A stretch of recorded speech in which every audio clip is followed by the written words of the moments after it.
Hello everyone, hello, welcome back to the channel and welcome back to Vinyl Review. Today we're going to be going over probably the best album released this year, Noel Gallagher's High Flying Birds. Now, I first heard of this, or heard that he was making this from a news article of a interview that Noel had done.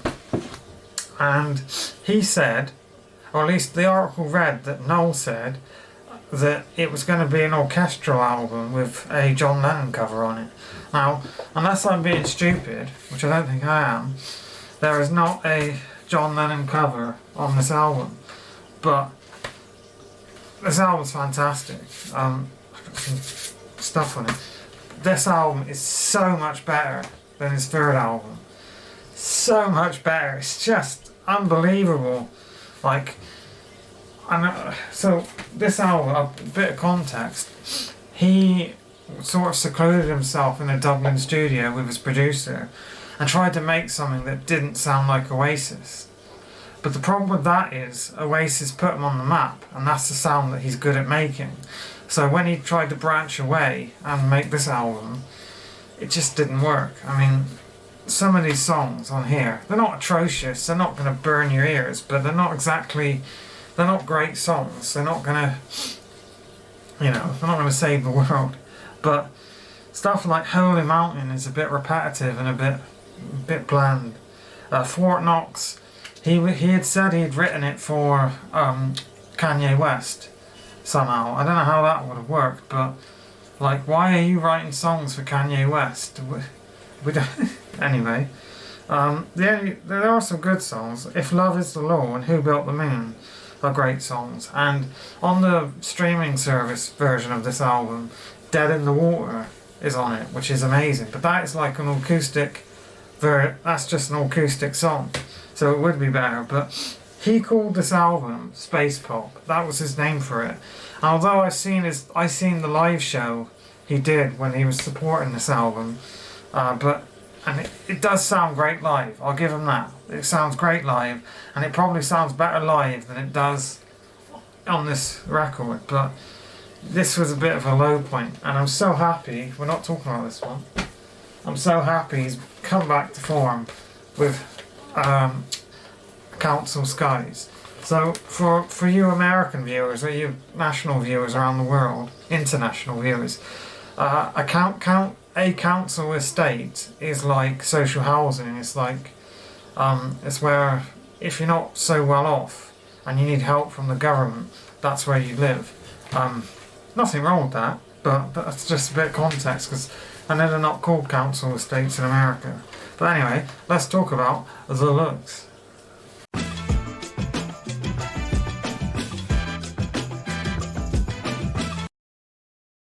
Whereas this is obviously grayscale, very monochromatic, and just very almost dull looking, but not dull as in bad dull, just like dimmed down and stripped back compared to his previous album. And I love the smiley face, and I love the design of it all. It is a good design, but it's just it's just stripped back, isn't it? Obviously he's going for more like a moody aesthetic on this album. Is it a colour vinyl? No, it's not a colour vinyl, but then you got, no, that's not lyrics, but tells you who wrote it. Look, focus. Oh yeah, look at the focus on that camera. Oh, it's so much better than the phone. Nice picture. And there's the smiley face again. Look at that sheen in the sun.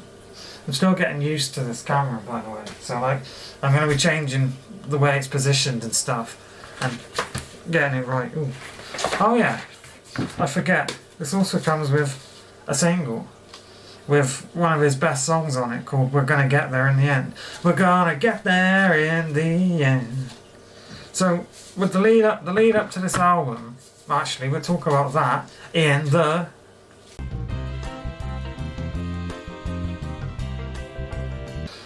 lead up to this album. He released a whole bunch of singles that were just astronomically better than the actual album that had preceded them, and unfortunately some of them didn't make it onto this album, but songs like We're Gonna Get There in the End are amazing, absolutely amazing. I'm gonna cut. Keep it alive. Remember your love for the love outside.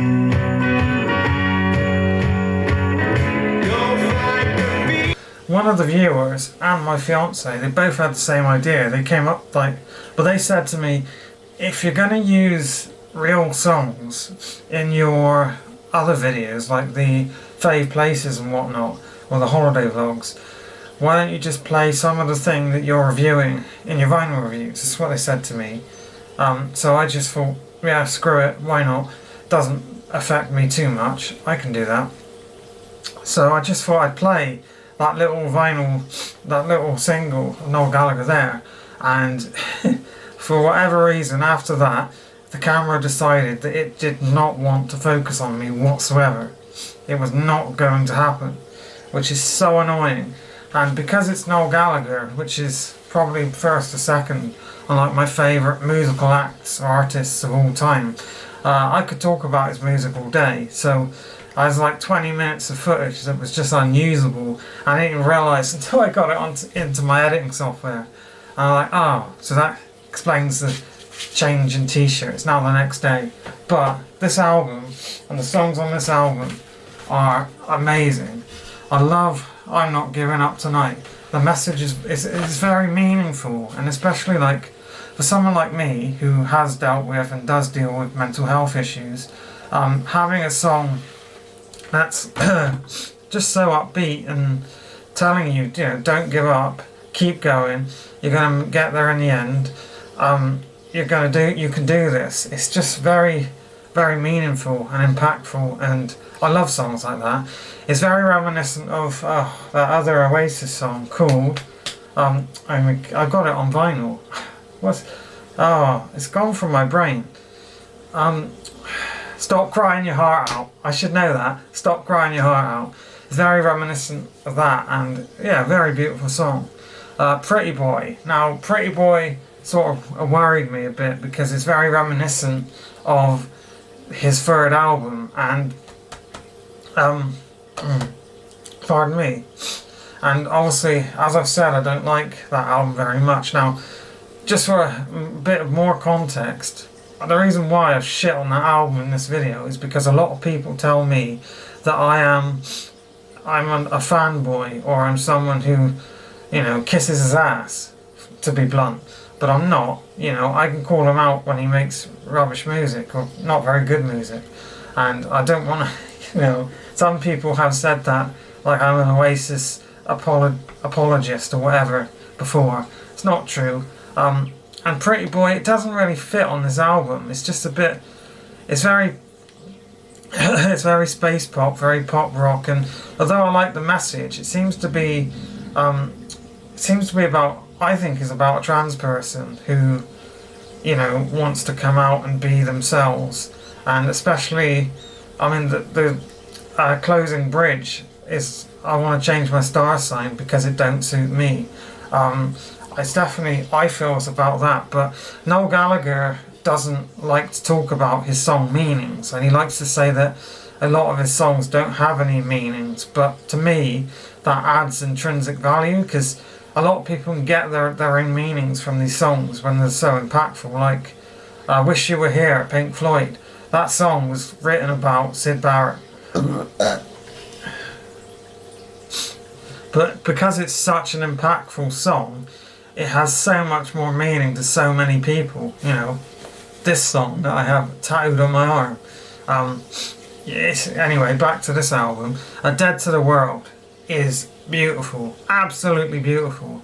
I love the lyrics, and Noel Gallagher said it was his favourite song to write for this album. And it's just, the instrumentation on the album, instrumentals I should say, beautiful. And I'm not sure what instrument it is. I want to call it an accordion, which plays near the end of the song. It's stunning. It might be a harmonica, although a harmonica is usually a lot more higher pitched. It might be a harmonica. Johnny Marr from the Smiths, who plays on Pretty Boy, he plays guitar, is also a fabulous harmonica player. So it might be a harmonica, but whatever it is beautiful, and it's definitely, I think it's best song on the album is maybe first or second. Open the Door, See What You Find, which continues this theme of just keep going, stay strong. I know things are bleak right now, but they're going to get better. Which is a theme that Noel Gallagher has had throughout all his music, even with Oasis. My favourite song ever, Live Forever. He said he'd written that because a lot of these American grunge artists were coming over in the 90s to the UK and their music was sad, and he wanted to write something a bit more uplifting. Anyway, Trying to Find the World That's Been and Gone, which I think is the best song on the album. It's just so beautiful, and it could be so much longer. Now he calls it part 1, and I want to know where the other parts are, because that could easily be a 7-minute song with just that instrumental alone. It's like Sitting Here in Silence on My Own, which is not to keep comparing his stuff to Oasis, but that's another beautiful song that's cut way too short. And speaking of, it's like some of these songs, there's a theme with Noel Gallagher where the B-sides, or like the singles, tend to be better than some of the songs that are on the album.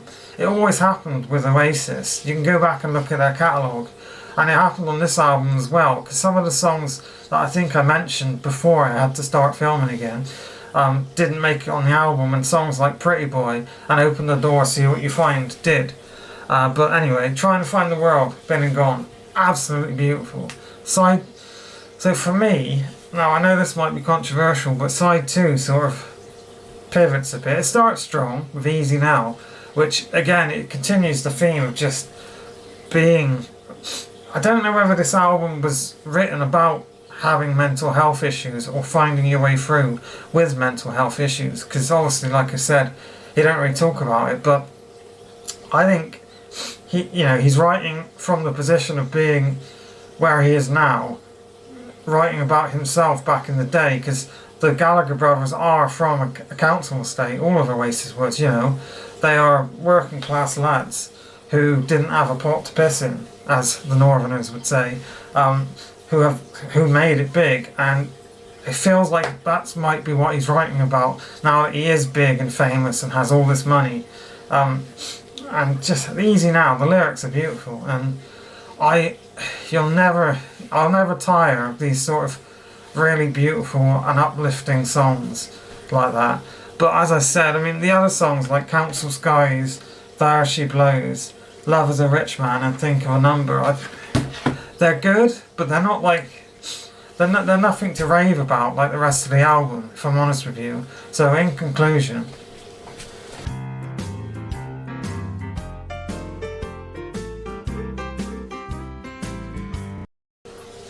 my vocabulary isn't the best, and I'm very aware of my own flaws when I film videos, and I have this habit of going so every time I start a new clip, and I'm trying to get out of these habits that I've picked up over the years of filming. But in conclusion, this album is easily, like, I'd give it an 8 out of 10. Like, it would be perfect, but I just think it trails off a bit. In my opinion, Chasing Yesterday still is his best album, and that was like the peak of his solo career for me. It was just, that was a perfect album, and although this is a lot better than what he's done previously, I think he can only go up from here if he decides to make another album. But it is, I would definitely give it a listen. If you haven't heard this, I imagine if you're watching this video, you're probably an Oasis fan, so you probably have heard it. But if you haven't, it is definitely worth a try. But yeah, thanks for watching, and I'll see you again soon. Take care, everyone. Oh.